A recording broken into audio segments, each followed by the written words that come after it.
The wrong travel stroller turns a smooth airport departure into a nightmare. Frustration, tears, pulverized snacks everywhere, and that's just you. Your kid's having an even worse time. So I spent 7 months and over $3,000 testing 8 of the most popular travel strollers on the market. Why? So you can focus on the trip, not the gear. We put these strollers through the ringer. 6 airports, 5 road trips, approximately 18 trips to the zoo to see Lulu the rhinoceros, who, for the record, could not care less about our stroller drama. So in this video, I'm gonna show you the 4 strollers that actually earned a spot in your trunk, and the disasters you need to avoid, including an extremely popular $500 stroller that made me genuinely consider throwing it in a dumpster. We scored each stroller against 8 categories: fold, portability, ride quality, weight, parent ergonomics, storage, durability, and cost. The full rubric and raw data are available at fathercraft.com/strollers if you're the kind of person who gets weirdly excited by spreadsheets. No judgment. Now that said, the key question is not so much what is the absolute best travel stroller, but rather which is the right one for you. And the answer is, it depends on what you're optimizing for. So here's how we're breaking this down, starting with tier 3, the disasters to avoid. Tier 2 is value, $200 to $300. And finally, the premium tier, $500 to $600. Quick note, if you're shopping for any of these strollers after watching this video, links are in the description. It helps support the channel at no cost to you. So let's start with the strollers you should avoid. And I'm not being dramatic. Some of these are genuinely terrible. The Stokke YoYo 3, $499. The YoYo 3 is the most popular stroller in this entire category. It is also by far the worst stroller I tested. Let's start with the fold, which is catastrophically bad. I've tried it 47 times. I watched YouTube tutorials. I practiced in my living room like I was rehearsing a magic trick for a toddler's birthday party, and I still can't do it consistently. Here's what's supposed to happen.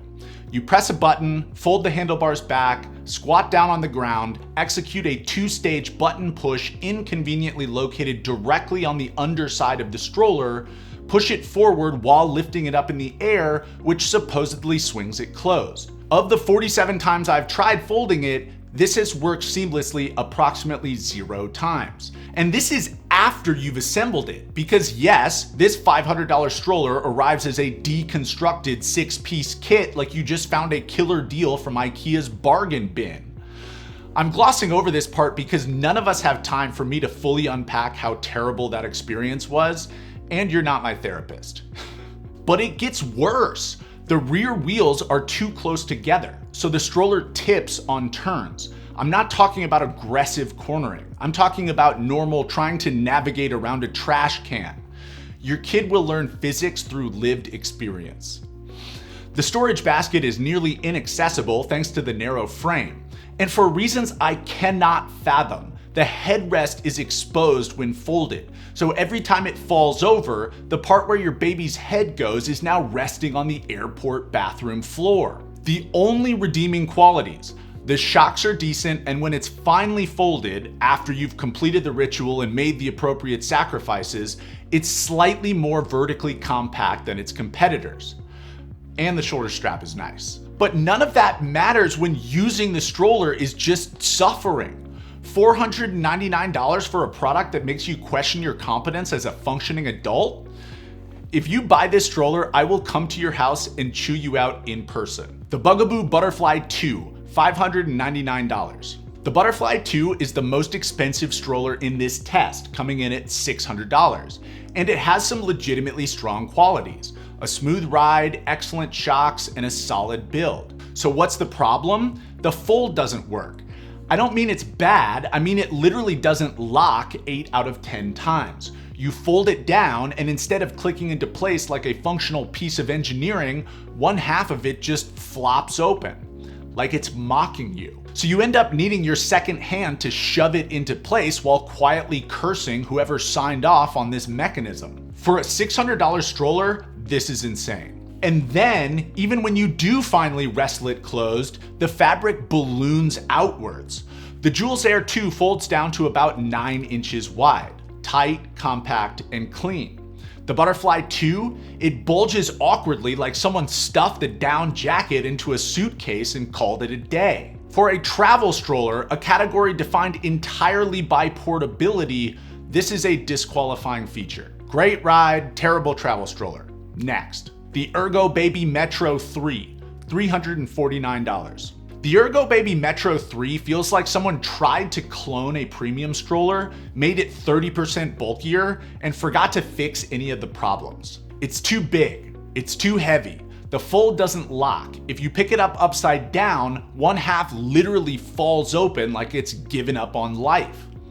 Portability is weak. The whole thing feels clunky in a way that makes you wonder if anyone at Ergobaby actually bothered taking this thing on a plane before trying to sell it. The Summer Infant 3D Lite, $86. I wanted to include one cheap grab-and-go option for comparison. Allow me to introduce you to Amazon's most popular umbrella stroller. And my God, we should have let this technology die with the flip phone. This is not a travel stroller. This is a punishment device. It doesn't fold compactly. It just compresses sideways into a long metal yardstick that you now have to drag through the airport like you're hauling around a piece of rebar you stole from a construction site. The frame is a chaotic tangle of metal support bars fighting each other for dominance. The fabric feels like a cheap Halloween costume. And instead of a single handlebar, it has two separate handles, which means you can forget about one-handed steering. You need both hands, both arms, and possibly a spotter. $86 to hate your life. Absolutely not. All right, enough carnage. Let's talk about strollers that actually work, starting with the value tier. Both of these strollers punch way above their weight class. The question is, what trade-off are you willing to make? The Mamazing Ultra Air X, $200. This is the sleeper hit of the entire review. I had never heard of this brand before testing. When I saw the price, $200 at the time of filming, I assumed it would feel like a $200 stroller. Flimsy, janky, the kind of thing that makes you mutter, "You get what you pay for," while wrestling it through airport security. I was wrong. The frame is carbon fiber. At 9.9 pounds, this is the lightest stroller in the entire lineup. You can carry it one-handed while wrangling a toddler with the other. It feels almost absurdly light, like they forgot to finish assembling it. The fold is solid, not Joolz level instant, but way better than most strollers at any price. And the portability is the whole point. At under 10 pounds, this thing vanishes into overhead bins, trunks, closets, wherever you need it to go. The downsides? Ride quality is fine, not amazing. You'll feel rough sidewalks more than you would with something like the Minu. And here's the big one. There are no car seat adapters. This is a 6-month and up stroller only. If you need infant compatibility, keep watching. Bottom line, lightweight, affordable, shockingly good. If your baby's already sitting up and you want the lightest possible option, this is it. The Colugo Compact Plus, $299. Here's the thing about the Colugo. It actually outscored the Mamazing in our testing. So why isn't it our top budget pick? Because it costs $100 more than the Mamazing and it weighs 6 pounds more. You're paying significantly more for a marginally better score. The math just doesn't math. But, and this is important, the Colugo does have car seat adapters. If you have a newborn and need infant compatibility, the Mamazing won't work. The Colugo will. Additionally, the materials feel more premium than the Mamazing. The push is smoother, the basket is bigger, the build quality is noticeably nicer. It comes in just under the Joolz and the Minu in terms of feel. I genuinely like this stroller. The downsides? It's kind of caught in no man's land. It's too expensive to compete with the Mamazing on value and too heavy to compete on portability. Bottom line, need car seat adapters but can't stretch to premium?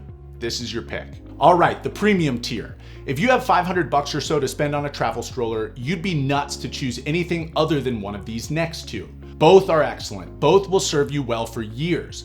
The question is, which one matches your priorities? First up, the Joolz Aer 2, $580. Choose this if portability is your religion. The Joolz has the best fold of any stroller I've ever tested.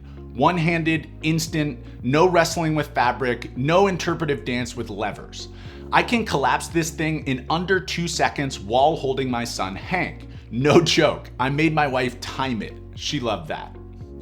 Folded, it's only 9 inches wide. It slips into overhead bins and Ubers stuffed with luggage without drama, anywhere you need it to disappear to. There are 16 travel strollers in my garage right now. This is the one that I choose to fly with every time. At the jet bridge, Hank only needs to be out of it for maybe 15 seconds while I fold and bag it.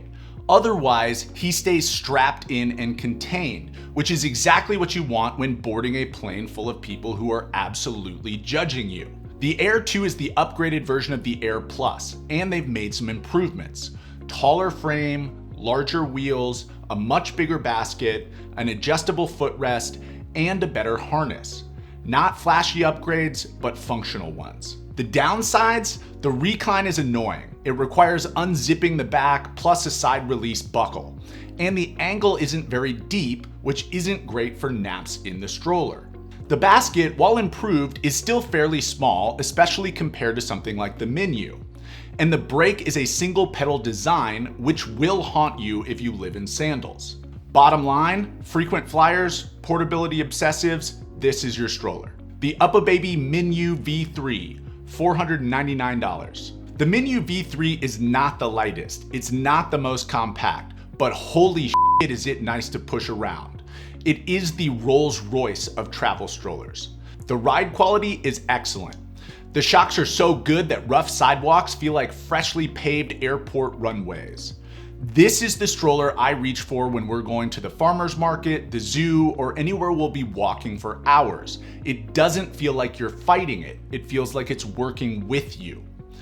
The materials are legitimately luxurious. The fabric is plush. The handlebar is wrapped in soft leather that feels like it belongs on a BMW, not a device covered in Cheerio dust and mysterious sticky substances. The recline is the best in the bunch. It's smooth, it's deep, and it's easy to adjust. No zippers. And the basket, it's massive. You can fit a full diaper bag, snacks, 3 jackets your kid won't wear, and the emotional support water bottle you desperately need to survive the outing. Plus, it has a 2-pedal brake system, one for each rear wheel, which gives you more control and feels more secure than those single pedal systems. The downsides, it's heavier.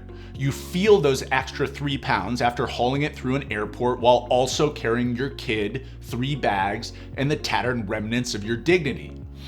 But here's my real gripe. Uppababy clearly expects you to check this stroller. The travel bag, which costs an extra $100 by the way, doesn't fit in the stroller's basket. So when you want to gate check and keep your kid strapped in until the last second, you're now carrying an extra bag through the airport. Not ideal. Bottom line, all-day comfort, premium feel, best-in-class storage. If portability is second to ride quality, this is the one. If you're shopping for any of these strollers, affiliate links are in the description. No cost to you, helps keep us testing gear instead of getting real jobs. Full scoring rubric, all the raw data, and links to everything we tested, fathercraft.com/strollers. Thanks for watching. I'm Mark with Fathercraft. Now go book that trip. You've got the right stroller for it. Adios.